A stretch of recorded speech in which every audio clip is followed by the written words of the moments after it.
पहले मैं एक रहस्य स्पष्ट कर देना चाहता हूँ कि हम सभी आत्माएं हैं। ये देह तो हमारा वस्त्र है और आत्मा एक लंबी यात्रा करती आई है, देह रूपी वस्त्र बदलती आई है, इसकी चर्चा हम कर आए हैं। लेकिन आने से पहले वो कहाँ थी? ये प्रश्न सबके मन में भी उठता है। कहाँ से हम आत्माएं आई और कहाँ हमें वापस जाना है? ये दोनों शब्द प्रस्तुत हैं सब जगह कि हम आए हैं और हमें जाना है। हम इस संसार में मुसाफिर हैं, ये संसार मुसाफिर खाना है, हमें तो अपने घर जाना है। तो पहले तो ये जानना चाहिए कि हम सबका घर कहाँ है। इसकी अविद्या डिफरेंट फिलोसफीज में रही है। वास्तव में अगर किसी से पूछें, किसी विद्वान से पूछें कि तुम आत्माएं कहाँ से इस धरा पर आई हो, तो मैंने बहुतों से प्रश्न पूछे थे अपने छोटी आयु में, कोई भी इसका ठीक उत्तर नहीं दे पाता था। कोई तो कह देता आए कहाँ से, यही है ना, हम आना जाना क्या होता है। लेकिन जब आवागमन शब्द है जी, आने और जाने के चक्र से कोई छूटना चाहता है तो कहीं से तो आए हैं।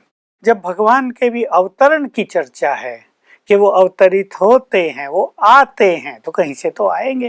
केवल ये कहने से तो काम नहीं चलेगा, यही यही है, सब कुछ यही चल रहा है। तो हमें इस सत्यता को जानना चाहिए। परमात्मा को भी त्रिलोकीनाथ कहते हैं। 3 लोक हैं। एक ये स्थूल लोक जहाँ आत्माएं शरीरों के साथ अपना पार्ट प्ले करती हैं, इसको मनुष्य लोक भी कहते हैं, इसको मृत्यु लोक भी कहते हैं। ये सारा आकाश, ये सारी पृथ्वी, ये सारी प्रकृति, सारा सागर सब इसके अंदर आ जाता है जी।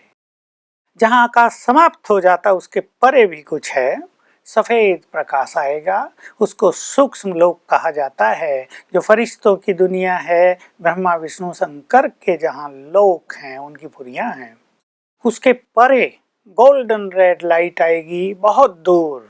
अब ये आकाश की दूरी है, इसको नापा नहीं जा सकता, अनंत दूर कह सकते हैं हम। उसको ब्रह्मलोक कहते हैं, जिसको परलोक कहा जाता है। उसे मुक्ति धाम, शांति धाम, परम धाम भी कहते हैं। वही असली धाम है परमात्मा का और वही असली धाम है हम आत्माओं का। देखिए भगवान के लिए ऊपर इशारा करते हैं। कोई चाहे कुछ भी कहे, लेकिन ऊपर को या ऊपर वाला जाने या ऊपर है कहीं, फिर ये भी कह देते हैं सब जगह है, वो एक अलग मान्यता हुई। लेकिन परमात्मा का मूल वतन और हम सब आत्माओं का मूल वतन वो ब्रह्मलोक ही है जो सबसे ऊपर है। उसको मुक्ति धाम इसीलिए कहा जाता है कि वहाँ हम सभी आत्माएं अपनी मुक्त अवस्था में रहती हैं, जहाँ न कोई कर्मों का बंधन है, न कोई विकारों की जंजीरें हैं, न कोई संबंधों की परेशानियां हैं। आत्माएं अपनी संपूर्ण स्थिति में स्थित हैं। उसको शांति धाम भी कहा जाता है क्योंकि वहाँ अनंत शांति है। आत्मा और परमात्मा दोनों ही देह से न्यारी स्थिति में है वहाँ। तो एकदम से डीप साइलेंस, जैसे शांति का सागर वहाँ लहराता है, तो वो शांति धाम कहलाता है। वहाँ से आत्माएं अपने अपने समय पे इस संसार में पार्ट बजाने आती हैं। चक्र पूरा होता है, कलयुग का अंत आता है, फिर परमात्मा उन्हें वापस ले जाते हैं। अब इसमें एक मुख्य बात ये है जो जानने योग्य है और जो उन व्यक्तियों के लिए या तपस्वियों के लिए परम आवश्यक है जानना, कि वहाँ सभी आत्माएं सदा नहीं रहती।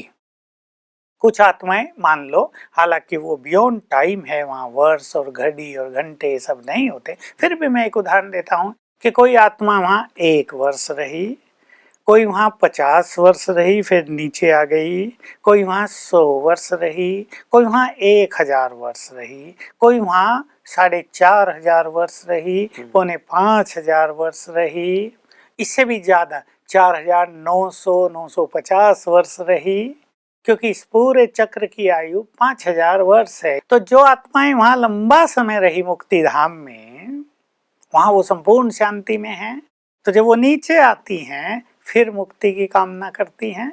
जब इस संसार में दुख होता है, जब बंधन महसूस होता है, तो उन्हें घर की याद आती है। जैसे यहाँ आप देख लें, हम कहीं बाहर गए हों अपने घर से और 10-20 दिन में हमें थोड़ा कष्ट होने लगे, तो खाना भी अच्छा न मिले, लगता है अपना घर ही अच्छा मच्छर काटने लगे तो कहेंगे यार घर याद आ रहा है, अब तो यहाँ मन ही न लगे, लोग बोर करने वाले, हमारे ढंग का काम वहां में न मिले, तो घर याद आता है ना।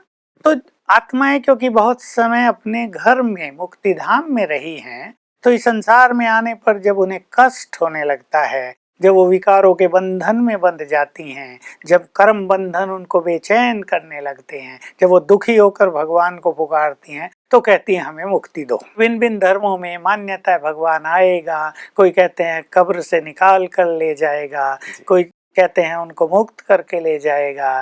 भारत में मान्यता है वो पतित पावन है, सबको पावन बना कर ले जाएगा, वो महाकाल है, सबको देहों से छुड़ा कर ले जाएगा। श्रीमद् भगवत गीता में भी इसका बहुत अच्छा वर्णन है। 11वें अध्याय में 10वें अध्याय तक भगवान अर्जुन को अपनी महिमा का वर्णन, अपना संपूर्ण परिचय ज्ञान देते हैं। तब अर्जुन कहता है कि मैं आपका ये स्वरूप देखना चाहता हूँ। तो उन्होंने कहा मैं तुम्हें दिव्य दृष्टि देता हूँ, क्योंकि इन नेत्रों से तुम मुझे नहीं देख सकोगे। और परमात्मा ने उसको अपना विराट स्वरूप दिखाया, वहां श्री कृष्ण के रूप में दिखाया है।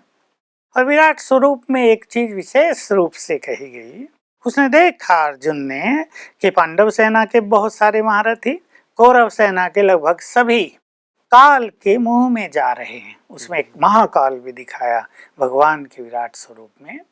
वो देखकर तो अर्जुन घबरा गया और तभी कहा मैं आपका ये रूप सहन नहीं कर सकता, मुझे अपना फिर से वो चतुर्भुज रूप दिखाइए, वो सुंदर रूप दिखाइए। फिर उसी रूप में आ गए। तब कहा हे अर्जुन मैं महाकाल हूँ, मैं सभी को ले जाने के लिए ही आया हूँ, तुम इन्हें मारो या ना मारो तो भी ये मेरे द्वारा मारे जाएंगे, इसलिए तुम निमित्त बन जाओ। तो बहुत अच्छा वर्णन श्रीमद् भगवत गीता में है और ग्रंथों में भी है कि भगवान इस धरा पर आते हैं सबको वापस ले जाने के लिए, इसलिए उसको मुक्ति धाम कहते हैं। ये स्पष्टीकरण सभी विद्वानों के लिए भी आवश्यक है। आम व्यक्ति तो मुक्ति की बात सोचते कम हैं, पर इस संसार से दुखी होकर ये सोचते जरूर है भगवान यहाँ से ले चल, कहाँ ले चल ये पता नहीं, उठा ले, अब उठा के कहाँ ले जाए ये भी तो जानना आवश्यक है।